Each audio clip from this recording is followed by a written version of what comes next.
השמה מטעם העירייה, אחרי ועדות השמה מטעם העירייה, לאחר אבחון פסיכולוג, נוירולוג, מרפאה בעיסוק והמלצות גננת. אוקיי. עכשיו כך, עמדנו בוועדה מדרג ראשון שהתקיימה ב2 באוגוסט, תוך התייחסות לתנאי הוא לא מפריע. כי הדודה סובלת גם מהפרעות קשב וריכוז בקונצרטה, עוד שנייה נגמרת, אז זה דווקא עניין שלי. תוך התייחסות לחוזר ספציפי של המוסד לביטוח לאומי אגף הגמלאות לגבי זכאות לגמלה בגין לקות שפה ודיבור.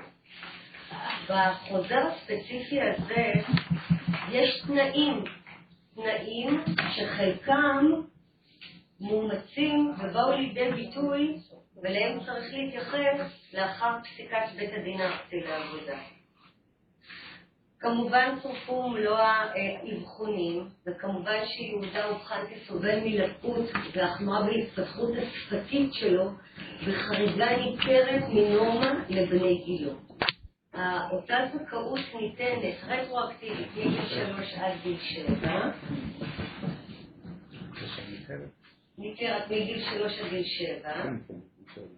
לצד מאמץ ניכר ואינטנסיבי לטיפול בו על ידי נוירולוג, קלינאי תקשורת, שכולם נקרנו את אותם לקויות, חורגות מנורמה של בני גילו, וכמובן דפקו עם עצמתו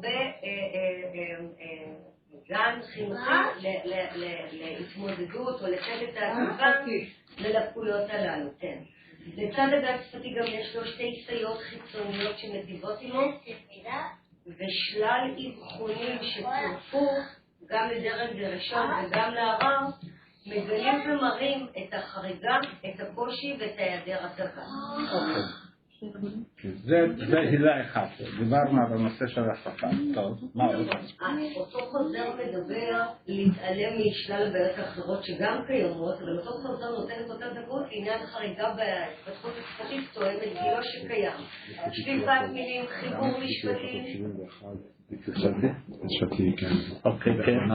שליפת מילים, חיבור משפטים, הבנתם, לצד הבעת תסכול מאוד ניכרת שבא לידי ביטוי בהשלכת חפצים והיעדר קשב וגם התבודדות חברתית במסגרת הגן שבו הוא מצוי. הוא עושה דברים מסוכנים? לא. הוא ילד חביב ומתוק ומקסים, אבל תסכול שבו לא מצליח להביע דברים ולהביא את עצמו לידי ביטוי, ומי שמבין אותו זה רק מתוך הקשרים. הוא עשה בדיקת שנייה? הוא עשה, עבר מתוך כפתורים, קיימת ירידה קלה בשנייה אחרי ניתוח כפתורים, וכמובן יש אבחונים שמעידים על איזושהי הפרעת קשב וסרבול מוטורי. הוא מקבל תרופות? תרופות הוא לא מקבל, גם קטן מדי, אבל אם אנחנו מדייקים או אם אנחנו נצמדים לתנאי החוזר, צריך לקבל את אותה הכרה ואותה הטבה. אוקיי. טוב, תודה רבה. מעבר לזה, רק לדייק ולזקק אם חסרים משהו אני הבאתי להזכיר לכם למרות שנשלח. יש החלטת ועדת זכאות ואפיון ל-10 במאי 23. יש קלינאי תקשורת ממאי 23 עם כל ההבחנות. יש דוח קלינאית מדצמבר 23. ומעבר לכך גם טרחתי כדי שהדברים יהיו מסודרים להביא מעין הערכה עדכנית של דוקטור הויזמן, הנוירולוגית ומומחית להתפתחות ילדים, שבאמת עשתה אבחון מאוד נרחב וניכר, ובסיכומיה נדמה שלמרבה הצער יש חריגה ניכרת, היעדר הטבה תחת טיפול, והצורך של ההורים להשקיע הון לא מבוטל. משאירה לנו מסמך.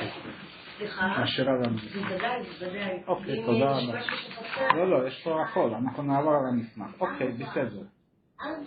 צריך לעבור עליו. אוקיי, בסדר. תודה רבה.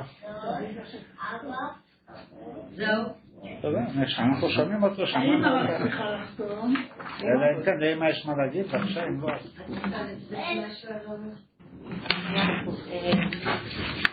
לא יודע, הציגה אותך יפה, אבל יש לך מה להגיד. כן. טוב, אוקיי. אבל זה כן להוסיף. לא, אין לי מה להוסיף, הבאתי אותו. ראינו אותו, בחור טוב. העניין הוא באמת, הטיפול ניכר ונוצר מהדרך שבה הבדיקה התבצעה בדרך ראשון. ספר תמונות, להגיד כדור, להגיד דבר, ולדעת להגיד דברים אחרים, מעבר לשלל האבחונים שלי. אוקיי, טוב. יופי. תודה רבה. תודה רבה, נסיעה טובה. תודה רבה.